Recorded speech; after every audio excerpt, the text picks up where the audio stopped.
ناظرین، high Asia exclusive میں آپ کو خوش آمدید کہتے ہیں۔ ہائی ایشیا ایکسکلوسیو اس کووڈ-19 کا جو عالمی وبا ہے، اس سلسلے میں اس کا یہ دوسرا پروگرام ہم لے کے آ رہے ہیں آپ کے سامنے،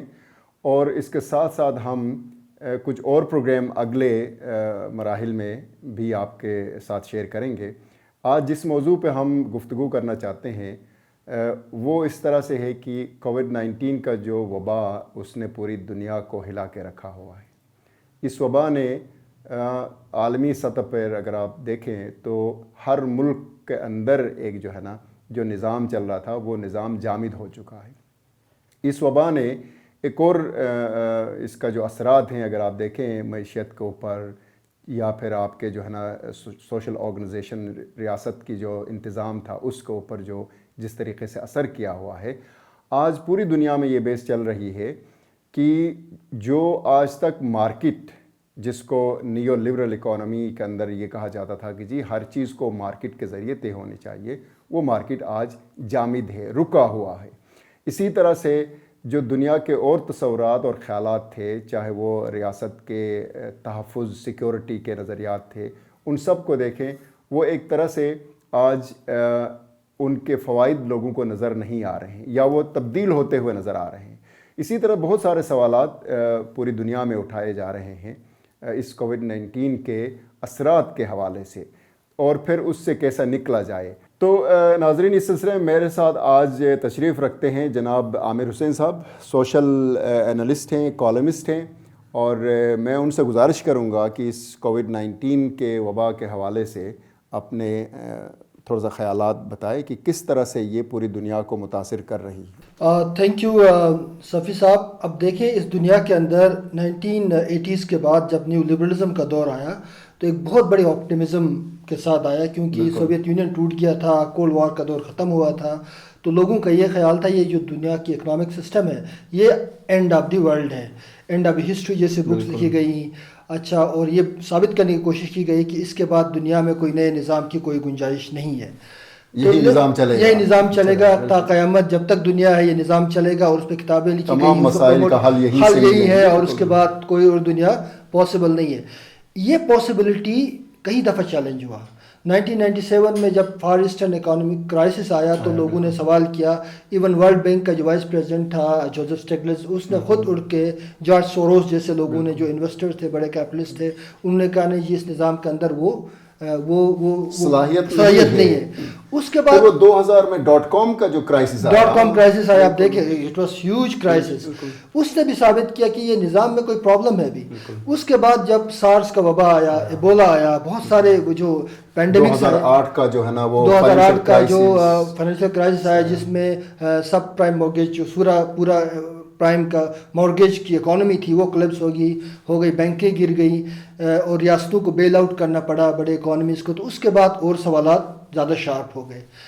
اب یہ جو 2019 میں وبا شروع ہوا کووڈ-19 کا، اس نے اس نظام کی پوری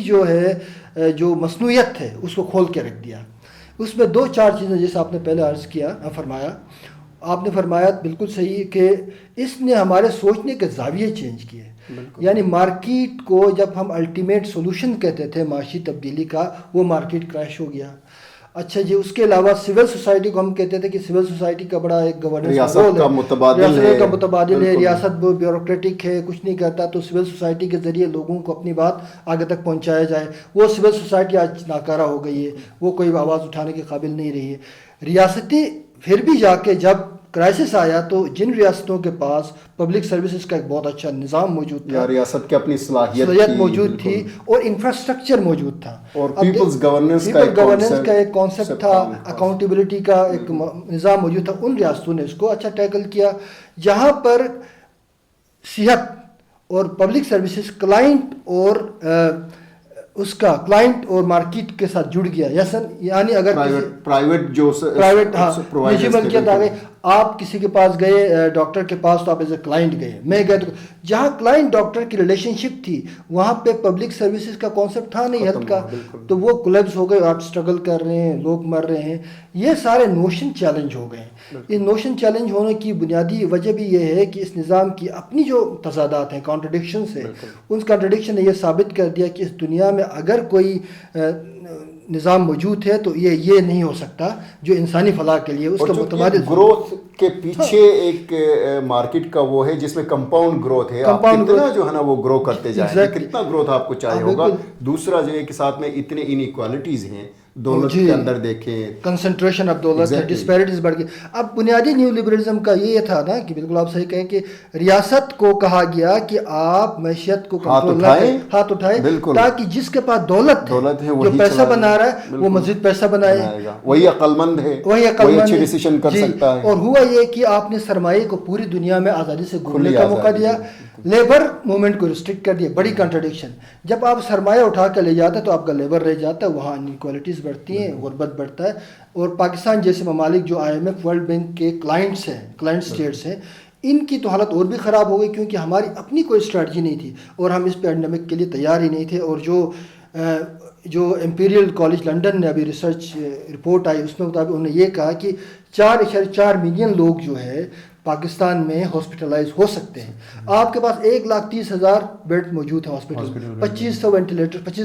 وینٹیلیٹرس ہیں. اگر 4.5 ملین لوگ اچانک ہاسپٹل میں آنے تو آپ کی حالت ہوگی، آپ بالکل تیار کولیپس کر جائے گا. اور یہی پوری دنیا کا وہ ہے، پوری دنیا کا یہی بنیادی طور پہ کانٹرڈکشن اور تضاد ہے. اور عامر صاحب یہ دیکھیں نا کہ اسی کانٹیکس میں جیسا آپ نے ابھی جو رائل کالج لنڈن کی جو بات کی اور پاکستان کے حوالے سے جو ان کا وہ ہے فائنڈنگز ہے، اس کو لے کے اگر ہم ہائی ایشیا کا جو ریجن ہے جس میں گلگت بلتستان، چترال اور یہ سارا ایریا آتا ہے، ان کا جو صورتحال ہوگا وہ دیکھیں تو وہ اور زیادہ خوفناک نظر. وہ دیکھیں یہ جو satellite economies with in satellite economies اور کنزیومر مارکیٹ بنے ہوئے سارے، ان کا بڑا پرابلم بالکل ہے، یہ سب سے زیادہ ہارڈ ہٹ ہوں گے. اس کی وجہ یہ ہے کہ دیکھیں یہ علاقے موسٹلی جو بھی بارڈر ایریاز ہیں، جو ماؤنٹینس ریجنز ہیں، پیریفریز ہیں، ان کو ایک نیشنل سیکیورٹی پیراڈائم کے تحت رول کیا گیا ہے. سیکیورٹی پیراڈائم چیلنج ہو گیا ہے. چیلنج ہونے کا مطلب یہ ہے کہ نئے سوشل کانٹریکٹ کی ضرورت پیش آئی ہے. پاکستان کو ضرورت آئی ہے، انٹرنیشنل کمیونٹی کو ضرورت آئی ہے، اور United nation as a international governance کا رول تھا، وہ بھی چیلنج ہو گیا کہ انٹرنیشنل گورننس کے لیے نئی باڈی چاہیے جو ان ریاستوں کو پابند کرے اور کوآرڈینیٹ کرے اور ایک لیگل اور پولیٹیکل اسٹرانگ سسٹم بنے. یہ ساری چیزیں ڈیفینیٹلی چیلنج ہو گئی ہیں. آئیے ناظرین، ہم اب انہی سوالات کو لے کے ہم اپنے مہمانوں کی طرف جاتے ہیں کہ اس عالمی وبا کے نتیجے میں آج پوری دنیا کی جو معاشی نظام تھا وہ نظام کارکردگی کے لحاظ سے کارگر ثابت نہیں ہو سکا. اس کی سب سے بڑی وجہ جیسا عامر صاحب نے فرمایا کہ اس نظام کے اندر وہ صلاحیت ہی نہیں ہے کہ عالمی سطح پہ بسنے والے انسانوں کو برابر کے یا بنیادی حقوق دے سکے، جبکہ اس کے مقابلے میں یہ معاشی نظام جو ہے اس کے اندر اتنے کنٹرڈکشنز ہیں کہ وہ آج صحت جیسے بنیادی مسئلے کو بھی ایڈریس نہیں کر پا رہا ہے. ان پہ گفتگو کرنے کے لیے ہم اپنے مہمانوں کی طرف جاتے ہیں. میں اپنے معزز مہمانوں کا تعارف کراتا ہوں. ہمارے ساتھ اس وقت موجود ہیں ڈاکٹر قیصر بنگالی صاحب. ڈاکٹر قیصر بنگالی صاحب مشہور اکنامسٹ ہیں اور حکومت بلوچستان کے وہ سابقہ ایڈوائزر رہے ہیں، لیکن اس کے ساتھ ساتھ وہ بے نظیر انکم سپورٹ پروگرام کے ایک آرکیٹیکٹس میں سے ہیں. ان کے ساتھ ہمارے اس پینل میں ڈاکٹر ساجد امین صاحب ہمارے ساتھ دیں گے اور معیشت پہ بات کریں گے. ڈاکٹر ساجد امین صاحب جو ہے بہت مشہور اکنامسٹ ہیں اور کالمسٹ بھی ہیں. ان کے ساتھ ساتھ ہمارے اس پینل پہ ڈاکٹر محفوظ جو کہ قراقرم انٹرنیشنل یونیورسٹی میں پڑھاتے بھی ہیں اور وہ PhD اسکالر ہیں. ان کے ساتھ ہمارے چوتھے مہمان ہیں ڈاکٹر عاصم سجاد صاحب جو قائد اعظم یونیورسٹی میں پڑھاتے ہیں اور وہ عوامی ورکرز پارٹی کے مرکزی رہنما بھی ہیں. تو آئیے ناظرین، میں مختصراً ایک سوال کے ساتھ ڈاکٹر قیصر بنگالی صاحب کی طرف جاؤں گا کہ ڈاکٹر صاحب، جس معاشی نظام سے عالمی دنیا آج وابستہ ہے، گلوبلائزڈ ایک پوری دنیا بنی ہے، اس معاشی نظام کو اگر ہم دیکھیں تو پچھلے کم از کم 40 سالوں میں جن بحرانوں سے وہ گزر کے آج ہم یہاں تک پہنچے ہیں، اور ان بحرانوں کے نتیجے میں اس عالمی معیشت نے جس طرح سے دولت اور آمدنی کا انیکوالٹیز پیدا کی ہیں، اس سے پہلے شاید دنیا نے نہیں دیکھا ہوگا. تو آپ اس حوالے سے میری گزارش یہ ہوگی آپ سے کہ آپ ہمیں یہ بتائیں کہ اس عالمی وبا سے جو دوچار پوری دنیا کے لوگ اس وقت دوچار ہیں، اس میں اس عالمی معیشت کا کتنا کردار ہے، اور کیا یہی معاشی ڈھانچہ ماڈل اس طرح کے وباؤں سے عالمی جو انسانیت ہے اس کو نکالنے کی اہلیت رکھتی ہے، یا ہمیں ایک دوسرے معاشی ڈھانچے کو تلاش کرنا چاہیے؟ ڈاکٹر قیصر بنگالی صاحب. جی بہت بہت شکریہ، اور سب کو خوش آمدید. ہائی ایشیا کا بھی شکریہ. ایک یہ جو وبا ہے، اس نے ایک ڈیوائڈ کو واضح کیا ہے. نیشنل سیکیورٹی جو ہے وہ ڈیفائن ہوتی رہی ہے ملٹری سیکیورٹی کے ٹرمز میں، اور ہیومن سیکیورٹی جو ہے وہ نظر انداز ہوتا رہا ہے. اس وبا نے واضح کر دیا ہے کہ آپ کے ہتھیار، آپ کے نیوکلیر ویپنز، آپ کے اسمارٹ بامز، یہ سارے بیکار ہے اگر آپ ہیومن سیکیورٹی نہیں انشور کر سکتے. تو پھر اس زندگی کا مقصد ہی نہیں پورا ہوتا. یہ بہت واضح ہو گیا ہے. ایک اور چیز اس وبا نے کریٹ کی ہے. پچھلے 40 سال سے ہم سن رہے ہیں کہ مارکیٹ اکانومی سپریم ہے، مارکیٹ اکانومی کے پاس تمام حل ہے، وہ پیدا بھی کرے گا، ایفیشینٹلی بھی کرے گا، اور وسائل کو ڈسٹریبیوٹ بھی منصفانہ طور پہ کرے گا. یہ جو دوسرا ہے منصفانہ وسائل کی تقسیم، یہ تو ہم نے نہیں دیکھا 40 سال میں ہوتے ہوئے. امیر امیر ہوتا گیا، غریب غریب ہوتا گیا. لیکن اس وبا نے یہ واضح کیا ہے کہ جب مصیبت پڑتی ہے، بحران آتا ہے، تو مارکیٹ اکانومی غائب ہو جاتی ہے. وہاں پھر ریاست ہی رہتی ہے سہارا دینے کے لیے.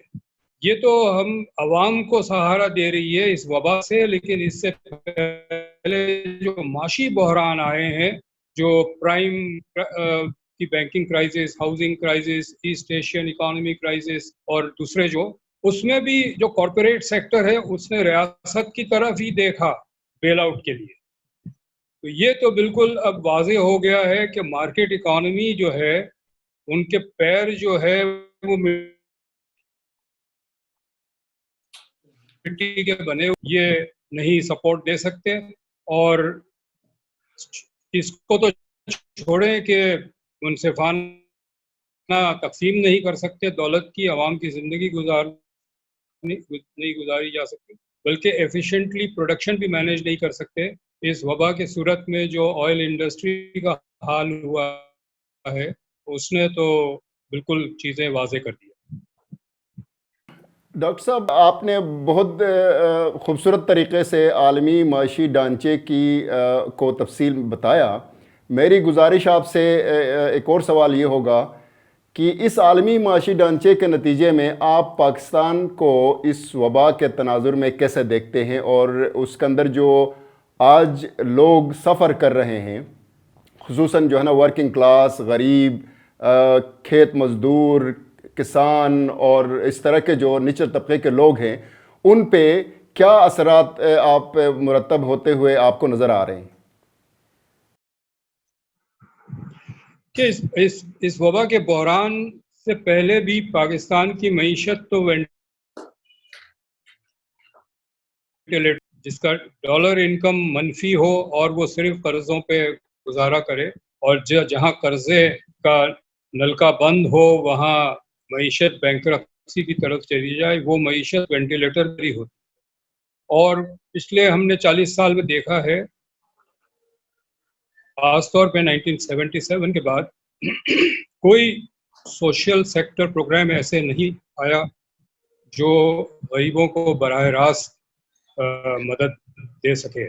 77 کے بعد کوئی لو انکم ہاؤسنگ پروجیکٹ نہیں آیا ہے.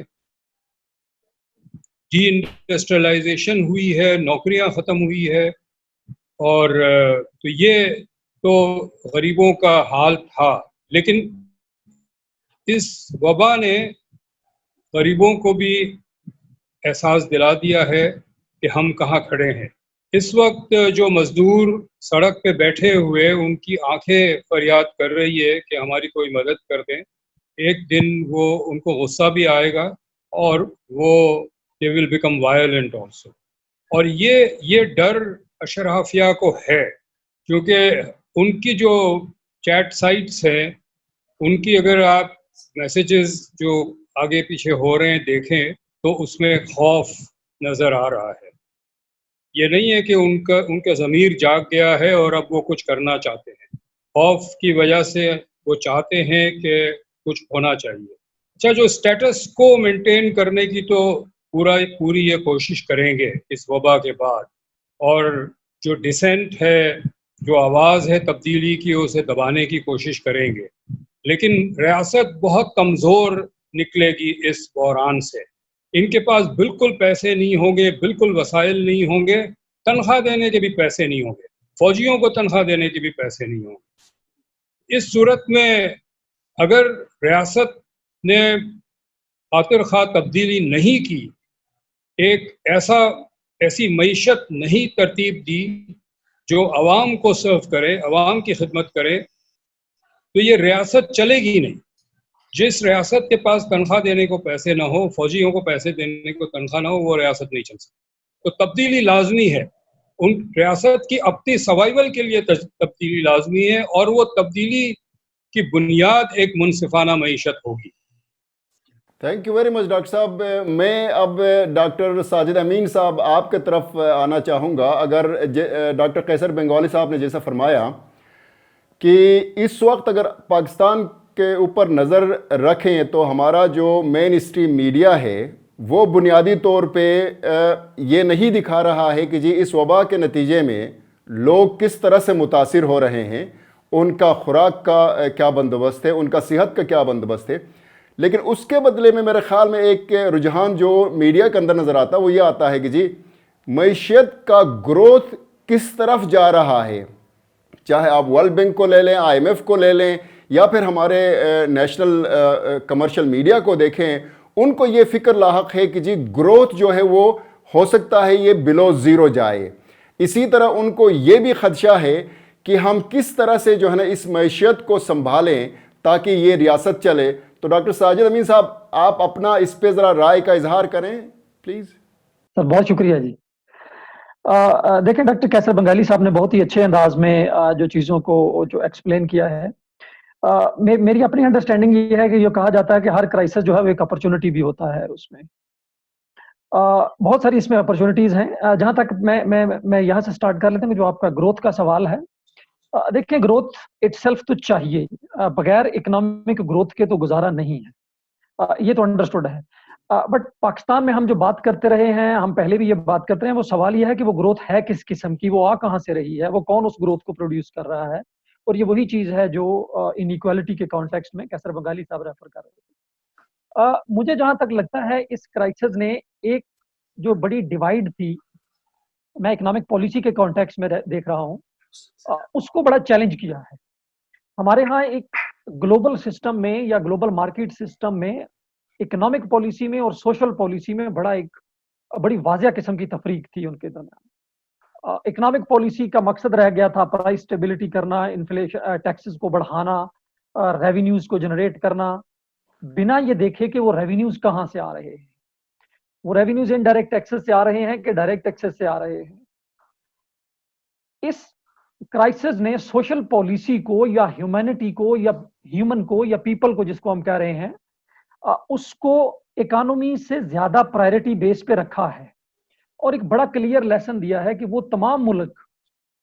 جہاں پہ سوشل انیکوالٹیز تھیں،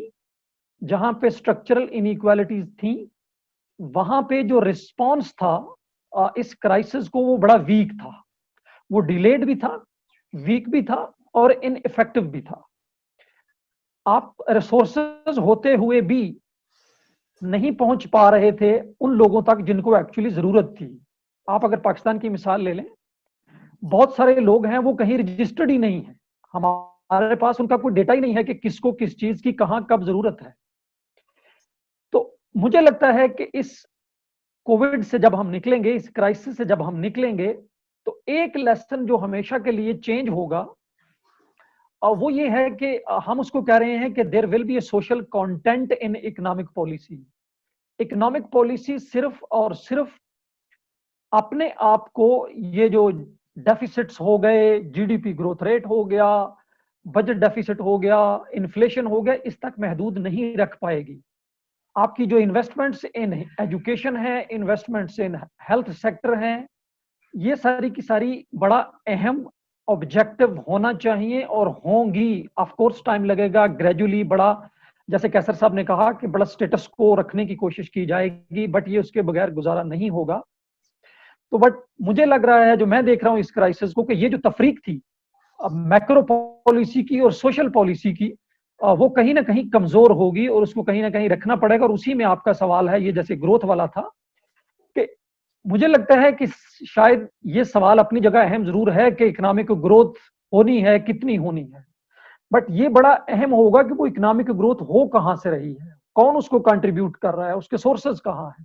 مثلاً اگر آپ ابھی اگر آپ دیکھ لیں, جو پری کووڈ ہمارا یہ جو آئی ایم ایف کا ایک پروگرام تھا, پاکستان کا میرا خیال ہے تھوڑا سا, جو میں یہ ہائی لائٹ کرتا چلوں, ہمارا تھوڑا سا کیس جو ہے وہ ڈفرینٹ تھا ہم ڈیولپنگ کنٹری سے بھی. ہم ایک تو انڈر اسٹیبلائزیشن پروگرام تھے, جہاں پہ ہم بالکل بلائنڈلی صرف اور صرف اکنامک ٹارگٹس جو کہ ہم نے کمٹ کیے ہوئے ہیں under extended fund facility programme,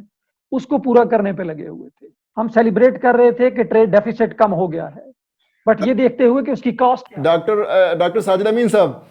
معذرت کے ساتھ ہم اس پہ آ جائیں گے, لیکن آپ کے اسی پوائنٹ کو لیتے ہوئے کہ کس طرح سے جو ہے نا پالیسی پرائیورٹیز کو تبدیل ہونے چاہیے, اور ڈاکٹر آپ کی اور ڈاکٹر قیصر بنگالی صاحب کی بات کو آگے بڑھاتے ہوئے, ڈاکٹر عاصم سجاد صاحب, آج دنیا میں بات یہ ہو رہی ہے کہ یہ جو کرونا کا وبا آیا ہے, یہ بیسکلی ایک طرح سے ٹریڈ وار اور کلاس وار بھی ہے. اسی طرح سے بہت سارے مصنفین نے, اس سے ذرا پہلے آنند گریداراسن نے لکھا کہ ونر ٹیکس آل. تو آپ اس کو کیسے دیکھتے ہیں کہ آج جو پاکستان کے اندر مزدور, کسان, طلباء, غریب اور خواتین, جتنے پسے ہوئے طبقات ہیں, اگرچہ وہ خاموش ہیں, لیکن یہ ریاست ان کو نہ صحت دے سکتی ہے, نہ تعلیم دے سکتی ہے, اور خصوصاً آج کے صورتحال کے اندر ان کو تو بھوک سے مرنے کا بھی خدشہ ہے. تو اس پورے تناظر کو لیتے ہوئے ڈاکٹر صاحب آپ ہمیں بتائیں کہ ہمیں آگے کیسے بڑھنا چاہیے. شکریہ بہت بہت. کیسر نے جو شروع میں بات رکھی تھی وہ میرا خیال ہے وہ واضح ہے, اور وہ بہت ساری چیزوں کا اس میں خلاصہ ہو جاتا ہے کہ پاکستان میں گو کہ جو باتیں ہوئیں ابھی تک, یہ ایک عالمی ایک بحران تو ہے, اور یہ صرف کوئی ایک ملک کا مسئلہ نہیں ہے. اور ابھی ساجد صاحب نے غالباً کہا کہ جہاں پہ پہلے سے جن ملکوں میں ناہمواری تھی تو وہ زیادہ ان کا رد عمل کمزور ظاہر ہوا. تقریباً ہر دنیا کے ملک میں رد عمل میں کوئی نہ کوئی مسئلہ رہا ہے, چونکہ کم و بیش پوری دنیا اس سرمایہ کے منطق کے گرد ہی چلتی آ رہی ہے. سرمایہ کے منطق کے ساتھ, اور پھر دوسری جو ایک کیسر نے حوالہ دیا کہ جب عام لوگ, جب سمجھدار لوگ, جب بھوکے ننگے لوگ کچھ اس کے بارے میں کہتے ہیں, بولتے ہیں, روتے ہیں, پیٹتے ہیں, تو پھر ان کو غدار کہ ہمارے ہاں تو ہم تو اس میں بہت ماہر ہیں کہ جب بھی کوئی تنقید آتی ہے, جب بھی کوئی عقل شعور کی بات آتی ہے, جب بھی کوئی سمجھ بوجھ کی بات آتی ہے, تو سرے سے اس بندے کو غدار کہہ دو, اٹھا لو, غائب کر دو, جیل میں بند کر دو. تو ابھی کیسر نے ایک بات کی کہ یہ معاملہ بگڑے گا, اس کی تو ابھی شروعات ہے, اور یہ ریاست جو ہے, جو حکمران ہے, یہ شاید اپنی مرضی سے کچھ بھی نہ کریں. تو میرا خیال ہے جو اس میں سے جو سوال پیدا ہوتا ہے ان ساری باتوں کا, اس کے یعنی کہ جس طرح بھی ساجد صاحب نے کہا کہ معیشت کو, منڈی کو ہی آج بھی اس بحران سے نکالنے کا سب سے جو مقصد بتایا جائے, شاید کسی حد تک تو یہ بات آئی ہے کہ عام سماج اور عوام اور لوگوں کی ضروریات کا کچھ سوچنا پڑے گا, لیکن جب تک کہ آپ کے سیاست کے اندر اور سیاسی نظام کے اندر اور فیصلہ سازی کے اندر کوئی بنیادی نوعیت کی تبدیلی نہیں آئے گی تو یہ وقتی طور پہ تو شاید ہو سکتا ہے کہ نظام کو بچانے کے لیے کچھ نہ کچھ جیسے ہو رہا ہے دنیا بھر میں ہو رہا ہے پاکستان سمیت، تو کسی حد تک سماج اور عوام کی طرف کوئی توجہ دلائی جائے گی، لیکن وہ بھی بہت حد تک ناکافی ہے۔ جیسے ابھی بات ہوئی ہندوستان میں تو ہم نے اتنے گھنونے آپ دیکھ رہے ہیں مناظر نظر آتے ہیں کہ کروڑوں کے حساب سے لوگ سڑکوں پہ پیدل جا رہے ہیں دیہاتوں کی طرف، اور مثلا ہمارے ملک میں بھی کیسر نے BISP پہ کام کیا، لیکن میرا خیال ہے مجھے یاد پڑتا ہے پچھلے دنوں میں نے ان کا کچھ دیکھا تھا لکھا ہوا کہ انہوں نے خود کہا کہ بتیرے لوگ ہیں شاید 3 to 4 million who are simply migrant workers جن کے بارے میں ہمیں پتہ ہی نہیں، اگر ہم چاہیں بھی تو ان کو کچھ دینا ہے کچھ پہنچانا ہے تو ان کا کوئی مستقل پتہ یا مستقل کوئی ٹھکانہ ایسا ہے نہیں۔ تو یہ جو سارے سوال ہیں وقتی طور پہ تو ابھر رہے ہیں۔ یاد کیجئے کہ 2008 میں ایک بہت معاشی بڑا بحران آیا دنیا میں جس کو گریٹ فائنینشیل کرائسس کہا جاتا ہے۔ اس کے بعد بڑی بڑی تحریکیں چلیں، آکیوپائی وال اسٹریٹ کی تحریکیں چلیں، عرب اسپرنگ آیا، اور ٹھیک آج سے 10-12 سال بعد ہم وہ جو ایک عوام کا رد عمل تھا اس کو دبا دیا گیا، اور اس کی جگہ Trump, Boris Johnson, Imran Khan, Narendra Modi اور اس طرح کی صورتحال آپ کے، اور جو آج دنیا میں جو عالمی سطح پر پاکستان سمیت آپ کو قیادت کے ایک بہت بڑا فقدان نظر آتا ہے چند ممالک کو چھوڑ کے۔ تو میرا خیال ہے ہمارے لیے، ہمارے جیسے لوگوں کے لیے سوچنے کا سوال یہ ہے کہ کیا وجہ ہے کہ ایک تو ہیں عوام بالکل بھوکے مر رہے ہیں، جو بالکل ابھی جس طرح بات ہو رہی ہے کہ ان کو کھانے تک کا نہیں مل رہا، دوسری طرف اشرافیہ ہے جو کہ شاید اپنے واٹس ایپ گروپس میں تو پریشانی کے عالم سے گزر رہے ہیں کہ کیا ہونے جائے گا، تیسرا جو ایک میں یہ نہیں کہوں گا کہ اس کو درمیانہ طبقہ کہا جائے لیکن ایک خاموش اکثریت ہے جو شاید اس وقت بھوک سے نڈھال تو نہیں ہے لیکن جو خود بھی کے طور پہ پڑھے لکھے نوجوان، آپ نے دیکھا پچھلے عرصے میں کتنا بڑا ایک ہنگامہ مچا پڑھے لکھے دور دراز علاقوں کے نوجوانوں کا کہ ہمارے تعلیم یونیورسٹیوں کو بند کریں کیونکہ ہمارے پاس انٹرنیٹ کی سہولت نہیں ہے کہ ہم تعلیم کو جاری رکھ سکیں، جو کہ HEC نے حکم جاری کیا۔ سوال یہ کہ اس حلقے کو جو سمجھدار ہیں، جو ڈیجیٹلی کنیکٹڈ ہیں، جو اب انٹرنیٹ کے ذریعے دنیا بھر کے اس نظام کے کھوکھلا پن کو سمجھ بھی رہے ہیں، ان کو کیسے ایک ایسی سیاست کی طرف لایا جائے تاکہ وہ تمام تبدیلیوں کو مطلب حکمرانی کے نظام کو مجبور کرنا پڑے گا، یہ خود بخود اس کے اندر نہ صلاحیت ہے نہ اس کی خواہش ہے کہ یہ اپنے آپ کو اس کی اپنے اصلاح بھی کرے کہ وہ حالات کو بالکل سنگین نیچ تک پہنچنے سے پہلے کچھ مطلب اس کو تبدیل کرے۔ Thank you very much doctor Asim. میں ڈاکٹر محفوظ آپ کے پاس آنے سے پہلے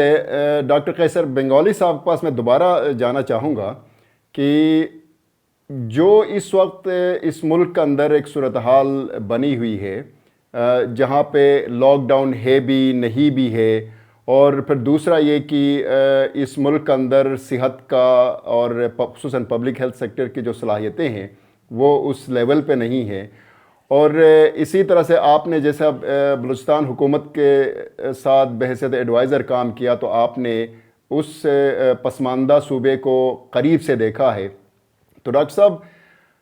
اس ملک کے کچھ اور ایسے خطے ہیں جیسا کشمیر ہے، گلگت بلتستان ہے، چترال ہے اور پہاڑی ایریاز ہیں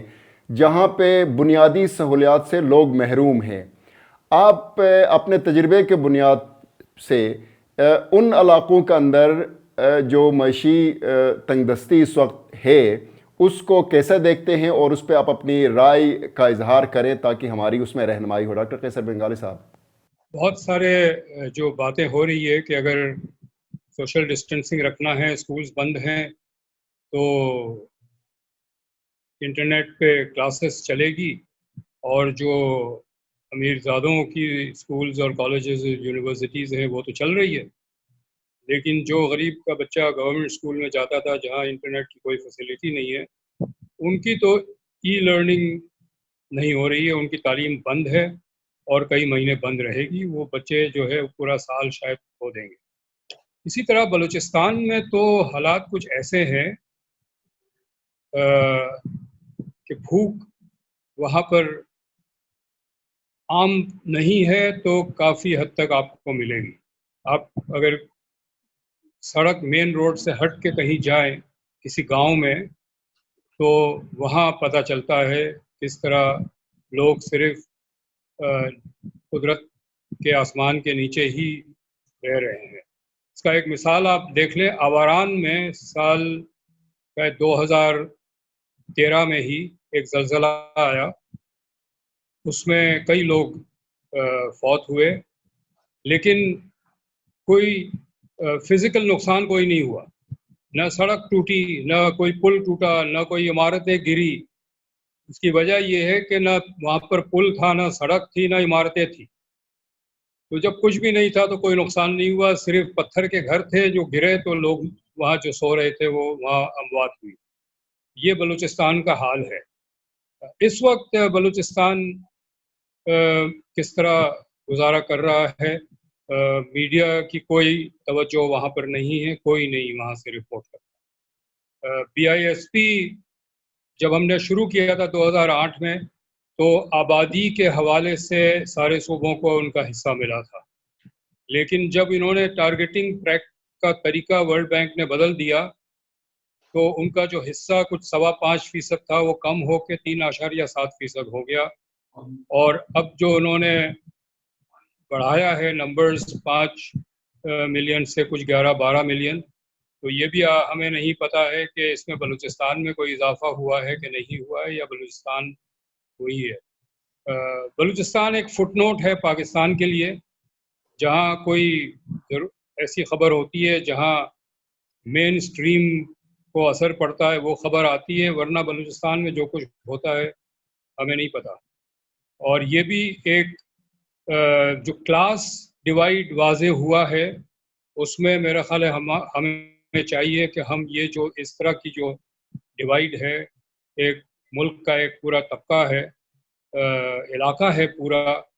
جو جس میں کسی قسم کی کوئی فیسلٹیز نہیں ہے، کوئی اگر وہ تو بہت سارے بلوچستان کے علاقے تو 20ویں صدی میں بھی نہیں آئے ابھی تک، 21ویں صدی کو تو چھوڑ دیں. Dr. Sahab, thank you very much first of all being with us today. آپ دیکھیں جو عالمی لیول پہ اس وقت جو معاشی صورتحال آپ دیکھ رہے ہیں کہ بالکل ایک ڈاؤن ہے اور سب سے بڑی بات اس وقت جو آ رہی ہے وہ آئل کی ہے. آئل پرائسز انٹرنیشنل مارکیٹ میں مائنس میں چلی گئی ہیں اور اوور پروڈکشن کا شکار ہے اور کنزمپشن سائڈ بالکل بند پڑا ہوا ہے. اس صورتحال میں پاکستان جیسی ریاست پہ جہاں پہ ہم دیکھتے ہیں کہ اب بھی آئل کی جو قیمت ہے فی لیٹر وہ انٹرنیشنل مارکیٹ سے بہت زیادہ ہے. لوگ آج کل آئل دینے کے پیسے دیتے ہیں. آپ آئل بھی لے لیں ہم پیسہ بھی دیتے ہیں، یعنی مائنس نیگیٹو پرائس کا مطلب یہ ہے. لیکن پاکستان میں جو صورتحال ہے اس وقت آئل پرائس، اس کے حوالے سے آپ بتائیں کہ اس ملک کے اندر گوئنگ فارورڈ کیا اسٹڈی ہونی چاہیے کہ عام آدمی تک وہ بینیفٹس پہنچے جو انٹرنیشنل مارکیٹ میں کریش کی وجہ سے پاکستان کو کچھ بینیفٹس ملے ہیں. آئل تو کریش کیا ہے اور کرے گا. آئل شارٹ رن میں یہ ریکور نہیں کر پائے گا کیونکہ پوری دنیا جو ہے ریسیشن میں جائے گی. آئل کمپنیز بینکرپٹ ہو جائیں گی ساری. ایک پورا معاشی ڈھانچہ بدلے گا. پاکستان کا مسئلہ اس وقت یہ ہے کہ ہم نے جو اگریمنٹس کیے ہیں انرجی امپورٹ کرنے کے لیے، اس میں 2 طریقے ہوتے ہیں. ایک ٹیک اینڈ پے ہوتا ہے اور ایک ٹیک اور پے ہوتا ہے. اور ٹیک اینڈ پے کا مطلب یہ کہ ہم نے ایک کمپنی سے اگریمنٹ کیا ہے، چاہے سعودی عرب کی ہو یا کویت کی ہو یا قطر کی ہو، کہ ہم آپ سے اتنا آئل یا گیس خریدیں گے اور جب خریدیں گے تو یہ قیمت دیں گے. اور اگر قیمت طے ہے تو ہم یہ سستی آئل کا ایڈوانٹیج نہیں لے سکتے. دوسرا یہ کہ ٹیک اور پے جو ہم نے قطر کے ساتھ کیا ہے وہ یہ ہے کہ ہم اتنا گیس خریدیں گے، نہیں خریدیں گے تو بھی پیسے دیں گے اور اسی ریٹ پہ دیں گے جو طے ہے، تو اس کے کم قیمت کا بھی ہمیں فائدہ نہیں ہوگا. تو یہ گورننس کا کرمنل فیلئر ہے کہ اس قسم کی اگریمنٹس یہ کرتے رہے ہیں غیر ملکی کمپنیوں کے ساتھ، اور ہم